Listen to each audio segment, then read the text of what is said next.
আসসালামু আলাইকুম। আশা করি আপনারা সকলেই ভালো আছেন।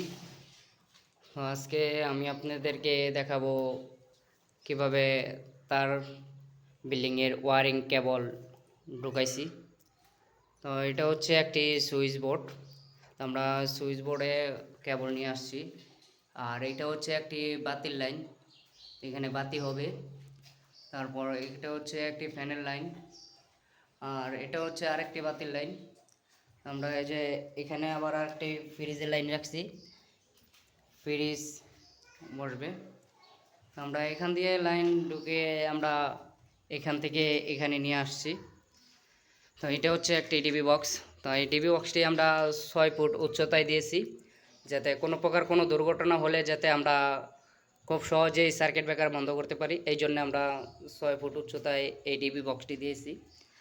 তো ধন্যবাদ আপনাদের সকলকেই।